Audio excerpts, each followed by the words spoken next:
The book is mainly about two parts: a strategic analysis of how modern technology influences public debate, politics, public services. And the second is about the best answer to that new development of civil leadership. That we need a different leadership to harness the disruptive power of citizens.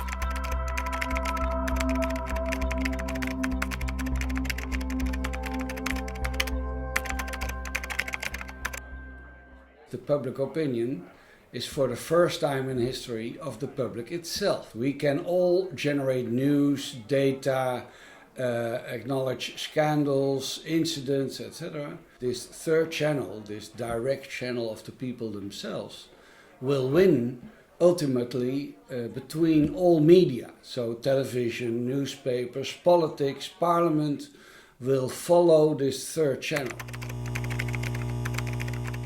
Sets an agenda, tells people what they find interesting.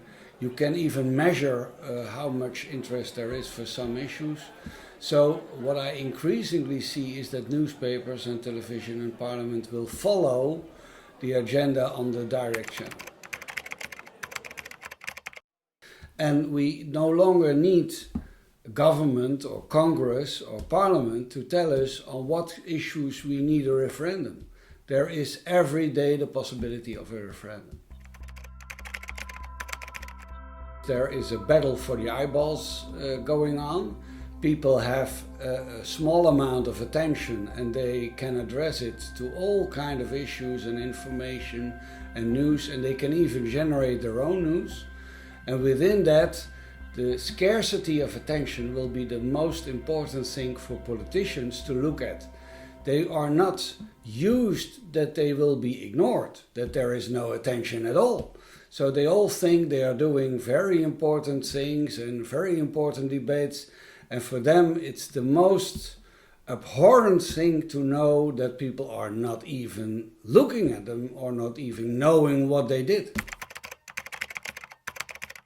The new ICT technology gives citizens the possibility to tell each other that they will be in Paris or in Washington or in Amsterdam the next day with 40,000 or 50,000 people.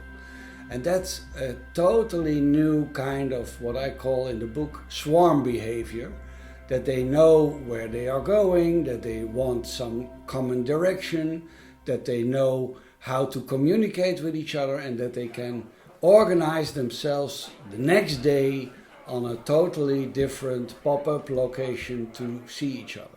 So they can harness and they can organize their public protest much more faster and much more in bigger numbers than used to be. We need civil leadership to answer this new strategic environment. A leadership that draws attention, so has rhetorical and theatrical skills. So we increasingly see we need a new kind of public leadership, civil leadership as I call it, as one of us citizens with the right character, the right values, the right skills to know how to handle this new environment of disruptive citizens.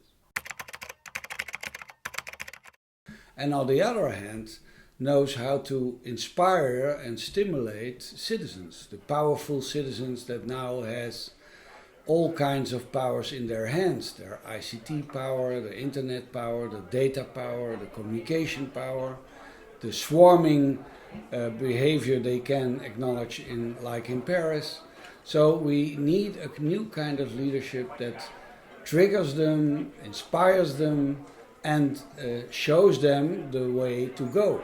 Their attitude must be one of us citizens. So all leaders that try to be formal or status-like or behind the desk or behind the grandstand, they all do the wrong thing. And you can even be a champion for some public issue that nobody is challenging, like it's ignored in parliament or ignored in the newspapers, and you can put it on the agenda. So this new arena gives a lot of room for private people, citizens themselves, to become public leaders.